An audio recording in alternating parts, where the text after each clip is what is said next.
October 30th, one day counting to Halloween. Then comes Thanksgiving. Good morning, everybody. Homeroom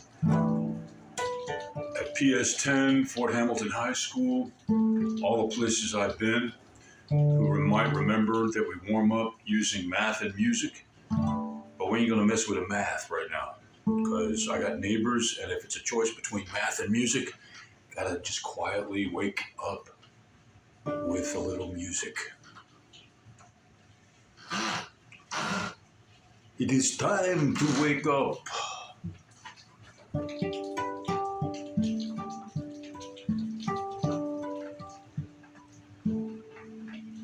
Now, Bela Lugosi, if you're putting me on.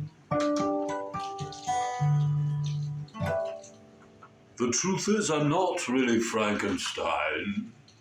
I'm the monster he created. Happy Halloween, everybody. Bear with me. Hope you enjoy. We're going to start off with double digit times a double digit from 2 all the way up to 36. That's for the in your head. Memorize. Just once you do all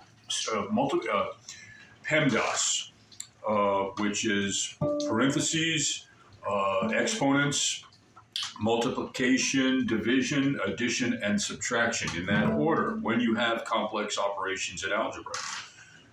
Parentheses, exponents, multiplication, division, addition, and finally subtraction at the end. PEMDAS. Everybody say PEMDAS.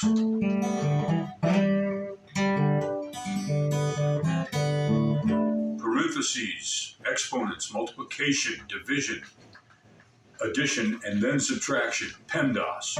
Once you got that plugged into your mind and your brain, you start doing cubes all the way up to 36 and you're ready for pre-calculus.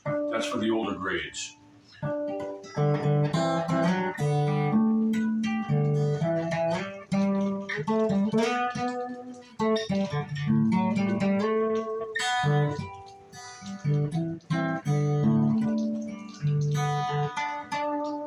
Who can tell me, raise your hand for this one, what is the similarity between music and math? There's more than one, but if you can give me an answer relating to that, you'll have a great understanding of applied mathematics, because music is something we all need in our lives. But there's a faction of people that say, oh, we don't really need music. Well, you could apply mathematics to art in something we need, such as architecture, engineering, civil engineering, structural, chemical, electrical, and computer software, electronic engineering. The science of understanding the manipulation of electrons for a higher purpose depends on what you mean. A higher purpose for something that you need to do. An example is somebody, really incredible, really. Somebody was plowing a field, Philo T. Farnsworth. Somebody was plowing a field, look it up. And then he looked back and he was a hardworking guy that really didn't, he didn't have any, it was like a gift, his understanding. He looked back at the field that he just plowed and he saw lines of electrons beamed onto a screen and began to work on something we call television now. 109 years ago, 1916, started working on that.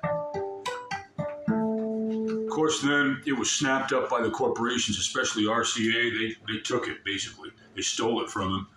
And then they marketed it to the military right then in 1930. And we didn't have it for the public really available until after the war. Which war? You tell me. You got to learn, I want you to learn, there's just so much to learn. I'll just tell you, it's World War II we're talking about. After World War II, television began to be marketed as a commercial venture for the public. And Philo, like so many, he came up with the concept of it. And didn't really. It was stolen from him by what we call a juggernaut, which is a vocabulary word of the day. October 30th, 2025. Halloween is tomorrow.